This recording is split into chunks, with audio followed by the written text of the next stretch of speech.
Je prie, j'ai la vision, j'entreprends, silence, action. Je prie, j'ai la vision, j'entreprends, silence, action. Je brille sous la pression, j'entreprends, silence, action, action. Salut à toi, j'espère que tu vas très bien. Avant de commencer cet épisode, j'aimerais tout particulièrement remercier tous les donateurs.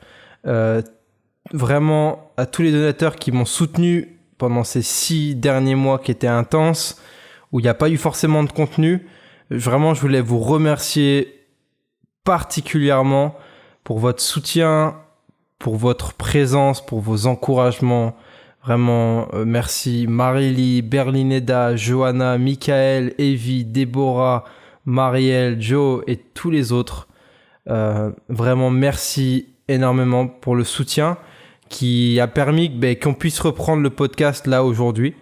Après ces 6 mois d'absence, c'est vraiment un bonheur. C'est vraiment un bonheur de pouvoir reprendre le micro. Alors c'est vrai que je t'avais fait un petit podcast de 3-4 minutes il n'y a pas longtemps pour te rassurer que j'étais bien en vie et que ça allait reprendre cette année. Mais ça y est, là on est dans le concret. Le podcast Les Néhémies reprend à 200%, donc c'est super. C'est vraiment super. Avec des belles choses. Ok. Aujourd'hui, ce que j'avais envie de te partager comme idée un peu, c'est cool parce que du coup ça va bien pour redémarrer là cette année. Enfin le mec il dit ça alors qu'on est déjà au mois de mars, mais c'est pas grave, on peut dire ça jusqu'au mois de juillet on va dire. Mais je sais pas si tu rencontres ce problème toi aujourd'hui, ou certainement dans tous les cas que tu connais quelqu'un qui rencontre ce problème. L'idée que j'aimerais te partager, du moins le problème que j'aimerais faire face aujourd'hui, c'est le problème qui est de trouver sa passion. Tu sais, il y a énormément de jeunes, et moi j'en faisais partie, et je m'en rends compte de plus en plus, qui sont face à un mur, arrivés à un âge, et pas forcément que des jeunes, c'est ça le pire, mais des personnes qui rencontrent à un moment de leur vie un mur, et ce mur, c'est de trouver ce qu'ils veulent faire, tu vois. C'est de trouver leur passion, c'est de trouver un truc qu'ils aiment faire, c'est de trouver un avenir, de prendre les décisions de post-bac, de diplôme, de premier travail, etc., etc. C'est de prendre une décision pour leur avenir. Et ça, c'est un gros problème, tu vois, d'aujourd'hui, tu vois. Énormément de jeunes, de personnes rencontrent ce problème. Et ça m'a fait écho encore parce que tu vois, ça c'est pas nouveau, ça je l'entends depuis très longtemps, que des personnes, voilà, un tel jeune me dit, voilà, c'est inspirant, les podcasts Les Néhémies, moi je sais pas spécialement dans quel projet me lancer. Tu vois, j'entends beaucoup de personnes qui veulent se lancer dans le coaching, dans la motivation sur les réseaux sociaux parce que ça semble cool, parce que de plus en plus de monde le fait. Et je dis, ça semble être ça, de faire un truc cool, donc j'aimerais bien faire ça. Mais je sais pas vraiment si ça me plairait en fait. Et d'autres personnes qui savent pas du tout quoi faire, ils aiment bien être juste avec leurs potes, faire du foot, jouer aux jeux vidéo, regarder des séries sur Netflix de temps en temps, mais ils ont pas de passion, de trucs qui leur dit voilà, c'est ça que je veux faire toute ma vie, tu vois. Et c'est dingue parce que ça crée une grosse frustration, c'est-à-dire que toi peut-être que t'as des gens qui te mettent de la pression qui te disent tu devrais, allez, il faudrait que tu prennes une décision, trouve un truc qui te plaît, tu devrais, je sais pas, trouve un petit taf qui te plaît, investis-toi dedans, tout ça. Et toi, tu te dis, mais moi, j'ai rien de spécial qui me plaît, j'ai pas de passion, moi, je sais pas, y a rien que j'aimerais bien faire toute ma vie. Ouais, c'est cool le travail manuel, mais je me vois pas faire plombier toute ma vie. Ou, ouais, ce projet, il est intéressant, mais voilà, ça va bien 1 an, 2 ans, mais enfin, c'est pas ça que j'aimerais faire en travail. Tu vois, il y a toujours un fossé, il y a une frustration qui se crée, une pression, tu vois, entre il faut que tu trouves quelque chose, entre il y a rien que t'aimes faire de spécial et le temps qui presse, parce que au bout d'un moment il va falloir trouver un travail, sinon les factures elles vont pas se payer toutes seules et ton avenir il va pas se construire tout seul. Donc t'es obligé de faire quelque chose mais tu sais pas quoi et il y a rien de spécial que t'aimes, donc t'es dans le flou, résumé. Et énormément de personnes sont, alors que peut-être que toi tu m'écoutes, t'es aussi dans le flou. Et t'as toujours tout le monde qui va te donner les mêmes conseils. C'est Et on donne aussi ces conseils, tu vois, c'est trouve ta passion. Et en plus, t'as de plus en plus de monde sur Internet parce que c'est devenu la mode de trouver un job sur Internet, de faire des formations en ligne ou de devenir coach ou de vendre ses services, tout ça. Tout le monde va te dire, mais trouve ta passion, et ils vont te poser les 5 questions de coaching pour trouver ta passion. Qu'est-ce que tu aimes faire? Qu'est-ce que tu sais faire que les gens ils te disent, etc. T'as beau faire tous ces exercices, t'as beau regarder toutes ces vidéos, t'as beau t'entourer, enfin ouais, toi, t'arrives pas à trouver ta passion, t'arrives pas à trouver un truc que t'aimes, et tu sens l'injustice par rapport à d'autres personnes qui, eux, pour eux, c'est inné. Tu vois, on a tous un pote ou une pote, tu vois. Moi, c'est ma cousine, tu vois, elle voulait être prof depuis qu'elle est petite.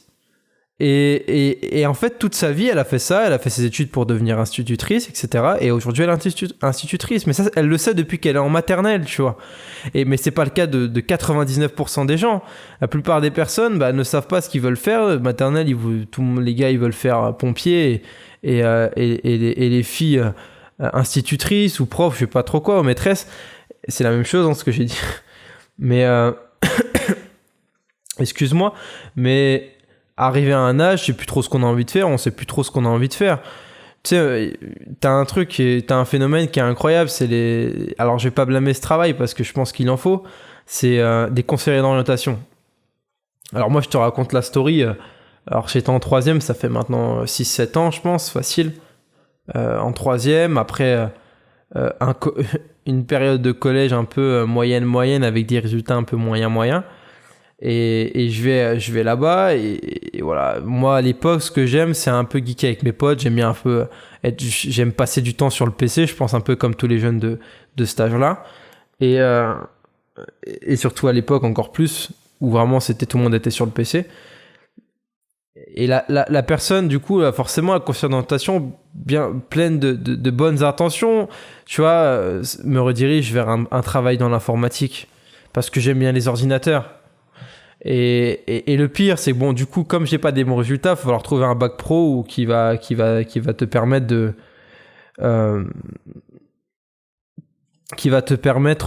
excuse-moi, j'ai bugué, qui va te permettre de pouvoir travailler dans l'informatique. Donc, elle m'a redirigé vers un bac pro à l'arme sécurité incendie. Tu vois, le truc qui a strictement rien à voir. Et dans l'espoir qu'après ça, du coup, je puisse avoir un accès vers l'informatique, parce que apparemment c'est ça que j'aimais faire, tu vois. Et c'est un scandale en fait. Mais bon, et la plupart des personnes rencontrent ce même enjeu. Ils arrivent après le bac, ils ont suivi les conseils d'orientation, ils ont suivi les conseils des parents, ils ont essayé d'aller dans un truc, voilà, ils aimaient bien lire, alors ils sont partis en L, ils aimaient bien les maths, alors ils sont partis en S, tu vois. Et en fait après, et du coup ils essayent de trouver un truc, et c'est la grosse quête de trouver le travail qu'ils aiment, et ils essayent des trucs et tout, et en fait ils s'en sortent pas, ils font 5 diplômes différents, et en fait ils ont l'impression de perdre du temps, la frustration elle monte, et à côté tu ressens encore plus l'injustice parce que tu vois toujours les gens, il y en a, t'as l'impression que pour eux c'était évident, et eux ils arrivent tout ce qu'ils font, ils arrivent clairement, t'as l'impression qu'ils savent ce qu'ils veulent, mais toi t'as l'impression de pas savoir ce que tu veux, c'est peut-être la 3e fois que tu passes ton diplôme, toi t'es paumé, et t'as l'impression de pas avoir de solution, quoi. C'est que t'as pas de passion, t'as rien, voilà, toi t'as pas de passion, t'as rien de spécial qui te transcende, mais pourtant t'as un besoin aujourd'hui, c'est qu'il faut que tu fasses quelque chose. Mais bon, ça je l'ai pas inventé, tu vois, ça c'est une réalité qui existe depuis tout le temps, mais ça a été appuyé, et c'est aussi envie de t'en parler parce que j'ai rencontré encore ce problème il y a pas longtemps où j'étais avec des amis, où il y avait justement une des personnes dans la pièce qui disait que voilà, elle est à un stade de sa vie en fait où elle sait pas du tout ce qu'elle veut faire. Quand elle est à la maison, voilà, elle fait des trucs, voilà, elle fait du foot, ouais, elle passe du temps sur Instagram, des trucs comme ça, mais elle a pas de passion spécifique, elle a pas de travail, et du coup elle sait pas se projeter dans l'avenir, elle sait pas quoi faire après son bac, elle sait pas quoi faire, tout ça, et elle est perdue. Et du coup ça m'avait fait réfléchir sur cette question, et je me suis dit, c'est vrai que énormément de personnes sont comme ça. Moi, dans mon entourage, je pourrais te citer des dizaines et des dizaines de personnes qui font face à ça. Et moi-même, j'étais face à ce mur-là. Et je me suis dit, mais attends, mais c'est pas possible. Il doit y avoir une solution à cette équation. Ça peut pas être des personnes qui savent ce qu'ils veulent faire et c'est évident, et des personnes à tout l'inverse qui ne sauront jamais ce qu'ils veulent faire et qui vont ramer toute leur vie. C'est pas possible. Et du coup, il fallait trouver une solution à cette équation, tu vois. Il fallait trouver une solution et je pense l'avoir trouvée et j'aimerais te la partager. Et j'aimerais que tu me dises ce que t'en penses, tu vois. J'aimerais que ça soit interactif. Alors forcément, tu vas pas pouvoir me répondre directement. Enfin, tu peux essayer, mais si t'es dans le métro ou dans le bus quand tu fais ça, les gens vont te prendre pour un fou et moi, je risque de pas entendre ta réponse de toute manière. Mais je t'invite plutôt à le faire en commentaire, à m'envoyer un mail ou je sais pas. Bref, on verra comment tu peux m'en parler après. Mais voilà, le but, c'est que tu interagisses sur ça. Moi, je pense avoir trouvé la solution à cette équation et j'aimerais t'en parler. Pour parler de cette solution, j'ai envie de revenir à la source de pourquoi en fait on travaille, tu vois. Parce que le questionnement, c'était comme ça. C'est OK, aujourd'hui, on a un enjeu, on sait pas quoi faire et on veut trouver sa passion pour trouver son job. Mais la vraie question, c'est déjà, premièrement, pourquoi on travaille ? Alors, il y en a qui vont te répondre que c'est pour l'argent. Mais la réelle motivation de pourquoi d'un travail dans lequel tu es à la bonne place plutôt, parce que sinon, demain, je travaille à Quick et à McDo et je gagne de l'argent, tu vois. Mais je pense que c'est pas ça le problème. Mais plutôt de trouver un travail qui a du sens. En fait, la réponse à ça qui m'est venue, c'est de se dire, OK, le vrai sens du travail, le vrai sens de s'activer, d'entreprendre et tout ça, c'est de servir les autres. C'est d'impacter les autres, c'est de pouvoir contribuer à la progression des autres, à faire avancer les autres. Alors ça paraît super bienveillant, etc., super cool ce discours, et les gens... c'est légitime que des personnes me disent « Ok, c'est bien beau Clément ce que tu me dis, le but de travailler c'est de servir les autres, mais c'est facile à dire quand toi Clément, tu savais ce que tu voulais faire. Toi, tu entreprends actuellement dans le marketing, tu aides des entrepreneurs, des leaders, tout ça. Toi, c'était évident, mais moi, c'est pas évident. Alors, c'est bien beau que tu me dises que faut servir les autres et tout ça, mais moi, ça répond pas à ma question. Alors, oui, effectivement, servir les autres, c'est incomplet, mais c'est le sens de pourquoi on travaille. Le mythe aujourd'hui, c'est de penser qu'on doit trouver un travail qui nous passionne parce qu'on va faire ce travail toute notre vie, parce qu'il faut on construise notre avenir sur toute notre vie, qu'aujourd'hui, si tu veux faire docteur, tu le feras toute ta vie, que si tu veux choisir d'être électricien, tu le feras toute ta vie, et du coup, tu dois trouver quelque chose qui te passionne parce que tu vas le faire toute ta vie. Et en fait, déjà ça, c'est le gros mythe d'aujourd'hui, c'est qu'aujourd'hui, plus personne ne fait le même travail toute sa vie. C'est un mythe qui était... c'est une vérité il y a un siècle, mais aujourd'hui, c'est plus le cas. Aujourd'hui, tu peux changer de travail tous les 5 ans. Donc ça, c'est plus une réalité aujourd'hui. La réalité d'aujourd'hui, c'est de trouver un travail dans lequel tu es utile. C'est ça la réalité d'aujourd'hui. Et la réponse à cette équation, c'est celle-là. C'est trouve un travail dans lequel tu es utile. Trouve un travail dans lequel tu sers les autres, dans lequel tu réponds à un besoin. À un vrai besoin et un besoin que tu vas prendre à cœur. Donc la question, c'est toi dans ton positionnement, c'est pas de se dire ok, aujourd'hui je sais pas quoi faire, qu'est-ce qui me passionne, mais plutôt ok, où il y a des besoins autour de moi auxquels peut-être j'ai des capacités d'y répondre, des facultés, peut-être des facilités pour y répondre et tout ça, et de détecter un besoin autour de toi, quel que soit le besoin, petit, grand, n'importe, et de commencer à t'activer pour y répondre. Il y a 4 ans, je crois, j'avais été à Strasbourg, j'étais passé pendant 3 mois sur Strasbourg, et j'avais pas forcément de logement, donc j'avais été logé par des personnes sur place, et c'était un couple, et le mari, on parlait un peu des passions, etc., et le mari disait, du moins il a révélé une clé qui est énorme. Il disait que, alors lui était professeur, il disait que lui a jamais eu spécialement de passion, de choses qui le passionnaient, de choses incroyables qui le transcendent.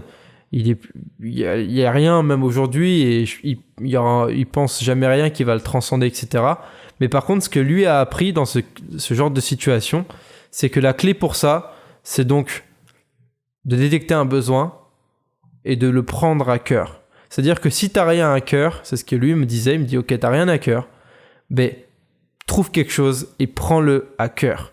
Prends-le à cœur, ça veut dire se former, ça veut dire commencer à investir du temps dedans, ça veut dire commencer à s'activer dedans. Même si aujourd'hui c'est pas ta passion, trouve un besoin et investis-toi dedans.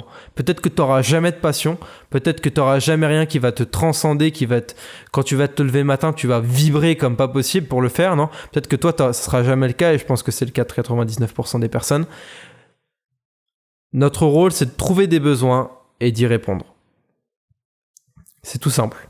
C'est la réponse à cette équation, selon moi. Trouve un besoin et réponds-y. Personnellement, tu vois, aujourd'hui, les gens autour de moi, ils ont l'impression, tout le monde a l'impression que je vis de ma passion, que je fais ma passion, que je fais le truc qui me fait kiffer de ouf. Alors qu'en fait, c'est complètement faux, tu vois. Aujourd'hui, moi, je suis indépendant, voilà, je suis entrepreneur, ça va faire plus de 3 ans que je fais ça et aujourd'hui, je peux en vivre avec ma femme et tout ça. Mais ça a jamais été vraiment ma passion, tu vois. Aujourd'hui, il y a 3 ans et 4 ans, je faisais de la photo, de la vidéo, je faisais un peu de tout, voilà. Après, arrivé au post-bac, j'avais juste pas le choix, il fallait que je fasse quelque chose de ma vie. J'ai juste vu qu'il y avait un besoin en communication dans mon église et globalement dans toutes les églises en France. Et je me suis dit, ça serait intéressant de se lancer sur ce créneau et de pouvoir commencer à répondre à ce besoin avec les quelques compétences que j'avais à ce moment-là, tu vois. J'étais pas un gros pro, un gros incroyable de tout ça, mais mon truc c'était de dire ok, je vais commencer à répondre à ce besoin, tu vois. Et j'ai commencé avec les moyens du bord, avec ce que j'avais dans les mains, avec mon PC de l'époque, avec mes peu de compétences. J'ai commencé à répondre à ce besoin, à essayer de m'entourer de personnes dans ce besoin, et petit à petit, ça s'est cultivé, tu vois. Et aujourd'hui, je peux en vivre. Mais est-ce que j'ai envie de faire ça toute ma vie ? Bien sûr que non, tu vois. Aujourd'hui, j'ai même complètement changé tout mon business et mon entreprise. Elle n'a plus rien à voir avec il y a 3 ans, tu vois. À l'époque, je faisais du graphisme. Maintenant, je fais du consulting en marketing. Ça n'a rien à voir. C'est lié, mais c'est plus vraiment la même chose. Et je sais que dans 5 ans, 10 ans, 30 ans, je ferai une chose complètement différente. Mais c'est pas ça le problème. Le problème, c'est de savoir qu'aujourd'hui, tu es à une place où tu réponds à un besoin. C'est ça le problème. C'est ça l'enjeu. C'est ça le challenge. Alors, ce que j'ai envie de t'encourager à faire, tu vois, c'est... Bon, tu vas certainement entendre encore des conseils de personnes qui vont dire trouve quelque chose qui te passionne, trouve quelque chose qui t'aime. Mais moi, le conseil que j'ai envie de te donner et que j'ai envie de nous donner, c'est ok, qu'est-ce qu'on peut faire aujourd'hui pour servir les autres de la meilleure façon possible ? Quelle personne on peut servir aujourd'hui ? Alors cherche autour de toi, commence à regarder, commence à être proactif. Voilà, tu vois ce type de personnes, pourquoi il n'y a pas grand monde pour les aider ? Ou alors, pourquoi ce type de problème ? Pourquoi il y a trop peu de monde pour y répondre ? Et commence à trouver un truc, même si c'est pas encore le feu, prends-le et prends-le à cœur, commence à te former, à regarder des vidéos sur le sujet, à faire des formations, je sais pas, à t'entourer de personnes dans ce domaine. Commence à travailler, à prendre à cœur les choses. Prends à cœur, investis-toi à fond, fais les choses à 100%, à 200% et commence à travailler pour ça. Et tu vas voir qu'en fait, c'est un truc de malade. Parce que quand tu réponds à cette équation, non pas en voulant absolument trouver sa passion, mais plutôt en répondant à des besoins et en prenant à cœur les choses, en fait, ça t'emmène dans un cercle vertueux. C'est un cercle qui est vertueux parce qu'en fait, je sais même pas comment te l'expliquer, mais en fait, en faisant ça, alors personnellement, c'est ce que j'ai vécu et il y a énormément de personnes que je connais qui ont vécu ça, c'est que ça va t'emmener petit à petit vers ce à quoi tu es appelé à faire et vers ce que tu aimeras vraiment faire, tu vois. À l'époque, voilà, moi je m'étais lancé en graphisme et petit à petit ça m'a conduit vers consultant marketing et petit à petit ça va me conduire vers d'autres choses et en fait c'est comme si j'étais dans un entonnoir et parce que voilà au début j'ai pris très large sur un besoin très large et puis qui n'était pas tout à fait vraiment en fait ce que j'avais envie de répondre, etc. Mais petit à petit ça m'a emmené vers le cœur et j'y suis encore très loin, tu vois, vers le cœur de ce à quoi je suis appelé. Et en fait c'est ça la question en réalité qu'on se pose, c'est à quoi je suis appelé. Et la réponse, selon moi, c'est celle-là. Voilà, c'était l'idée que j'avais envie de te partager. Et dans cette lancée, c'est si tu me suis sur cette idée de service et que maintenant, ton enjeu, c'est OK, maintenant, j'ai envie de trouver des besoins, j'ai envie de répondre à ces besoins, j'ai envie de vraiment aller t'inscrire sur la newsletter, c'est le lien en description. C'est pour le redémarrage de l'Enemy, on va se remettre à fond dessus. Je ferme totalement le compte l'Enemy parce que je me rends compte que c'est pas là non plus où je suis le meilleur pour te servir, pour servir, et que j'ai vraiment envie plutôt de créer une relation plus intimiste avec toi parce que c'est vraiment le cœur de ce que je veux faire, et que avec l'Instagram, avec les stories, avec tout ça, c'est pas ce que j'ai pas envie de me concentrer sur ça, tu vois. J'ai vraiment envie de me concentrer actuellement sur le podcast, ce sur quoi aujourd'hui je peux vraiment t'inspirer, sur le podcast, sur les interviews, sur les intervenants, tout ça, et sur la newsletter. Donc je t'invite vraiment à aller sur la newsletter, à t'abonner sur le podcast si c'est pas fait, et vraiment embarquer avec nous cette année avec cette vision-là, tu vois. C'est cette vision de servir les autres, cette vision de prendre à cœur les choses, même si c'est pas ta passion, et de se laisser conduire par ça. J'espère que cette pensée, cette idée t'a encouragé. J'ai vraiment hâte de savoir ce que toi t'en as pensé. Et c'est pour ça que je t'invite vraiment à me répondre. Quand tu t'inscriras à la newsletter, tu auras mon email, etc. Tu pourras me répondre directement. Ou en commentaire de cette vidéo, ou bon, sur les plateformes d'iTunes, Spotify, etc. Ça va être compliqué pour vous, je suis désolé. Mais plus pour YouTube, en tout cas, vous allez pouvoir mettre directement en commentaire. Voilà, j'ai vraiment envie de savoir ce que tu penses par rapport à cette équation qui est passion vs besoin, en fait. Et voilà, je te souhaite en tout cas une très bonne journée ou soirée, ça dépend à quel moment tu m'écoutes. Et je suis vraiment content encore de pouvoir t'embarquer avec moi dans ce bateau pour cette nouvelle année avec l'Enemy. J'ai hâte d'en dire beaucoup plus dans la newsletter, en privé, en 1 à 1, dans les discussions, dans les échanges qu'on va avoir encore. Merci encore pour tous ceux qui ont soutenu ces 6 derniers mois, pour votre patience. C'est vraiment cool de pouvoir reprendre avec vous. Je vous souhaite je l'ai déjà dit, mais je vous souhaite encore une très belle journée, une bonne soirée. Et puis soyez bénis à tous. Allez, ciao.